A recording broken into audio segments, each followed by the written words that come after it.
உன்னை அடிச்சு கொல்லணும் போல இருக்கு. அவனை எதுக்கு வெளியில விட்ட? உனக்கு நான் எவ்வளவு புத்திமதி சொன்னேன், எதுக்கு அவனை போக விட்ட? அது பேசாத. அவன்கிட்ட போய் எப்படியாவது சிரிச்சு பேசி அவனை உள்ள கூட்டிட்டு போ. போடி, அவன்கிட்ட போய் அன்பா பேசு. அரே அல்லா, இவளுக்கு என்ன சொன்னாலும் புரிய மாட்டேங்குதே. ஒண்ணு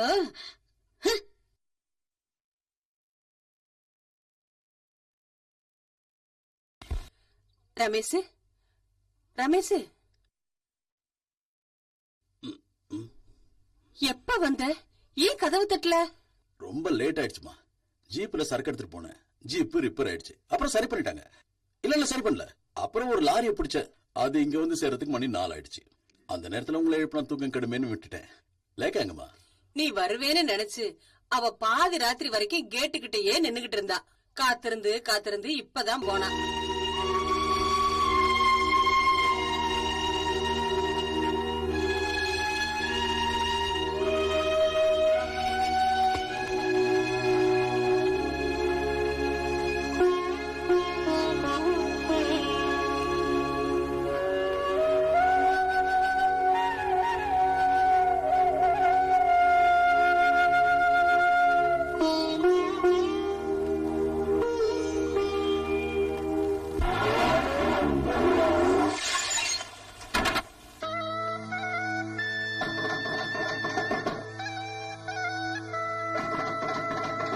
அங்க பாருங்க, நம்ம தாசு மாதிரி இருக்கு.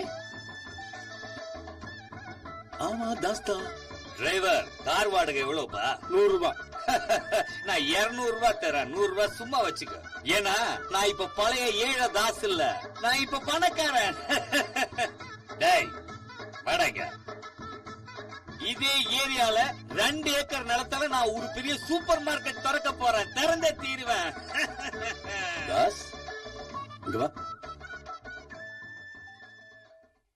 சர்க்கஸ்ல புலி வேஷம் போட்டானோ? இவ்வளவு பணம் இவனுக்கு எங்க கிடைச்சது? நான் மேட்டுப்பாளையத்தில் இருந்தேன்.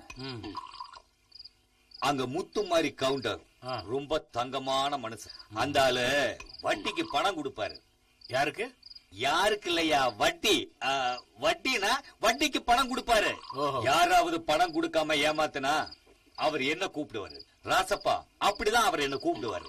என்கிட்ட சொல்லுவாரு, அந்த ஆளு பணம் கொடுக்கல அப்படின்னு சொன்னதும் நான் ஒரே ஓட்டமா ஓடுவேன். இந்த கத்தி எடுப்பேன். டேய் அப்படின்னு நான் சத்தம் போடுவேன். பணம் தானா வந்துடும். என்னோட தொழிலுக்கு ஏத்த இடம் அந்த ஊர் தான் நண்பா. அங்க கத்தி எடுத்தா எல்லாரும் பயப்படுவாங்க. என்ன மரியாதை தெரியுமா? அப்ப அங்கேயும் கத்தி எடுத்தா வாங்கிங்கன்னு சொல்லுங்க. ஆமா, நம்ம கத்துக்கிட்ட தொழில் ஏன் வேண்டான்னு விடணும்? அது பிடிக்கல. நான் முத பார்க்க ஆரம்பிச்சது எங்க பரம்பரை தொழில தான். பிக் பாக்கெட் அடிக்கிறது, கொள்ளடிக்கிறது, கொலை பண்றது, கஞ்சா விக்கிறது, எந்த வேலையுமே மனசுக்கு பிடிக்கவே இல்ல. இந்த சாராயத்தை காய்ச்சி அதை விற்கும் போது அதை வாங்கி குடிக்கிறவன் தள்ளாடி நடந்து போறத பார்க்கும் போது ஆனந்தமா இருக்கும். இந்த உலகத்துல வேற எந்த வேலையும் எனக்கு கிடைக்கல. அதனால வேற வழி இல்லாம தான் அந்த சாராயத்தை விற்க ஆரம்பிச்சேன். அவங்க அவங்களுக்கு பிடிச்ச தொழில் தான் செய்யணும். இந்த இதுல கொஞ்சம் ஊத்து.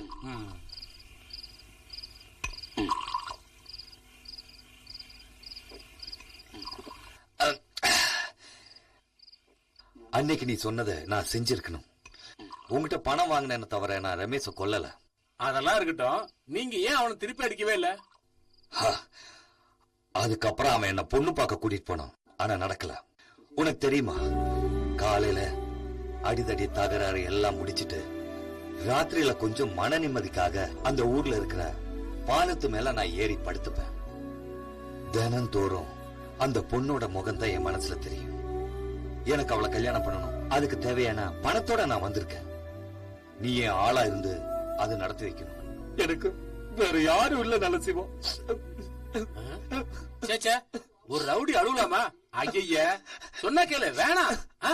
ரமேஷா பாஸ்கரோ எனக்கு தெரியாதுங்க. அன்னைக்கு உங்க கூட வந்தானே அந்த ஆளுதான். அவளை பத்தி நீங்க கவலைப்படாதீங்க, நான் பாத்துக்கிறேன். அன்னைக்கு காலைல பேக் எடுத்துட்டு போனவதான் இன்னும் திரும்பி வரல. சொந்த பொண்ணு எங்க பொண்ணு தெரிஞ்சுக்க மாட்டீங்களா? சரிவா, நம்ம போலாம்.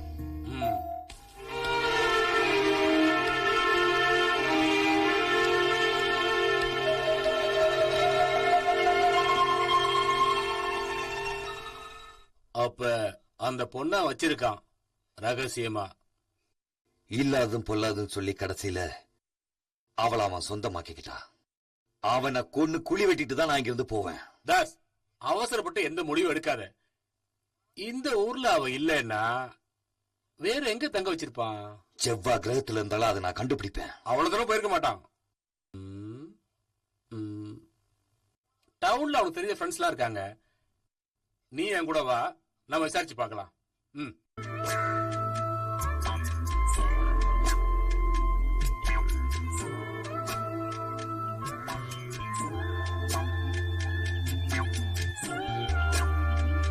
ஐயா ஐயா, இவனுக்கு ஏதாவது பிச்சை போடுங்க. பிச்சை கேட்க வரலைங்க. ஏதாவது வேலை? வேலை எதுவும் இல்ல. இல்ல, இந்த கோடி மூட்டை சுமக்கிறது எது வேணாலும் செய்யறாங்க. கூலி உங்க விருப்பப்படி கொடுங்க போதும். ஓ, வேலை தேடிதான் வந்திருக்கியா? ஆமா. எங்க இருந்து வர? மேட்டுப்பா. என்னப்பா? இல்ல இல்ல, தென்காசி தென்காசி தென்காசி. பேரு மாரிமுத்துங்க. அவங்க சொன்னாங்க நீங்க ரொம்ப நல்லவருன்னு. சரி, எந்த வேலையா இருந்தாலும் செய்வியா? நல்லா வேலை செய்வேங்க. கூலி என் இஷ்டப்படிதான் தருவேன். போதுங்க. மனோகர், ஒரு நல்ல இளிச்ச வயம் மாட்டிருக்கான். மூட்டை தூக்குறதுக்கு வர இங்க ஆளே கிடையாது. கூலி எவ்வளவு வேணாலும் கொடுங்கன்றான். ஏதாவது கொடுத்தா போதுங்க, எனக்கு வேலைதான் முக்கியம். அப்படியா? நல்லா வெயிட்டான மூட்டையா தூக்கி இவன் தலையில வச்சு விடு. சரி வா. யூனியன் எல்லாம் போய் சேரக்கூடாது. என்ன சார் அது? யூனியன் கொடி எல்லாம் பிடிப்பாங்களே, அங்கெல்லாம் போவே கூடாது. புரிஞ்சுதா? எனக்கு அதெல்லாம் ஒண்ணும் தெரியாதுங்க.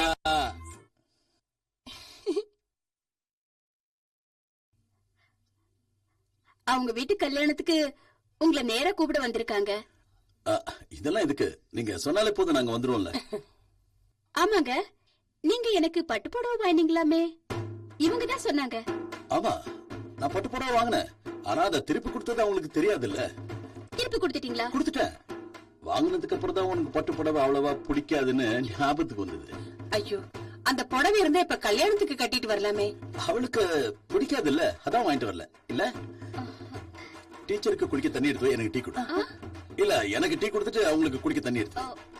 இல்ல, டீச்சருக்கு டீ கொடு, எனக்கு தண்ணி எடுத்து வை. சரி வாங்க.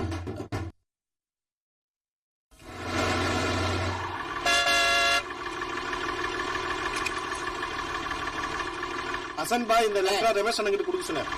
சரி. ஓகே, உனக்கு இந்த மஞ்சள் சாரி நல்லா இருக்குன்னு நான் சொன்னப்போ உனக்கு அது பிடிக்கல. இப்போ ஒத்துக்கிறேன். கடை திறந்துட்டியா? பஸ் டிரைவர் ஒரு லெட்டர் கொடுத்திருக்காரு. ஏதோ முக்கியமான விஷயம் சொன்னாரு. பொண்ணை பத்தி எதுவும் எழுதிருக்கு.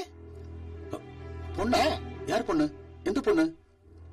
அதுவும் இல்லாம எனக்கு வந்த லெட்டரை நீ எப்படி பிரிச்சு படிக்கலாம்? ஓஹோ, இப்ப நீங்க அந்த அளவுக்கு வந்துட்டீங்களோ? ரஜினின்னு ஒரு பொண்ணை பத்தி தான் எழுதிருக்கு. நீங்க வேணா பாருங்க. ரஜினி? ரஜினின்னு சொன்னா பொண்ணுன்னு உனக்கு எப்படி தெரியும்? பாம்பலையா? டேய், ரஜினினா அதுக்கு அர்த்தம் ராத்திரின்னு. ராத்திரிங்கிறதுக்கு நிறைய சொல்லுங்க இருக்கு. நிஷா, நிஷாத்தினி, யாமினி, கஜினி, ரஜினி.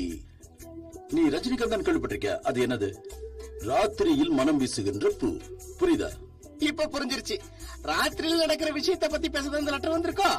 ஆமா, இந்த ஹசன் பாய் ரொம்ப நல்ல கவிதை எழுதுவாரு. ஆனா நான் அதை ஏத்துக்க மாட்டேன். எப்பவும் பிரச்சனை தான். அப்ப நான் ஒண்ணு சொன்னேன், நான் ஒரு தலைப்பு தரேன். ரஜினி, அதாவது ராத்திரி. ராத்திரியை பத்தி ஒரு கவிதை. அததான் எழுதியிருக்காரு. எனக்கு ஒண்ணுமே புரியல. புத்தி இல்லாதவனுக்கு எதுவும் புரியாது இல்லையா ரேக்கா? கடையை தர. ஆமா, போல கொஞ்சம் சீக்கிரமா பண்ணுங்கயா. 12 மணிக்கு லோடு அனுப்பணும். ஒரு மூட்டை இறக்கிறதுக்கு உனக்கு எவ்வளவு நேரமா? கொஞ்சம் வேகமா நட. எல்லாம் லாரியில ஏத்தி என்ன ஏத்துன? இந்த ஏமாத்திர வேலை என்கிட்ட வேண்டாம், வேற எங்கேயா வச்சுக்க. ஏயா மூர்த்தி, 2 மூட்டையே அவன் தலையில ஒன்னா ஏத்தியா? 2 மூட்டையா? மூட்டை இல்ல, வெறும் கோழி பை.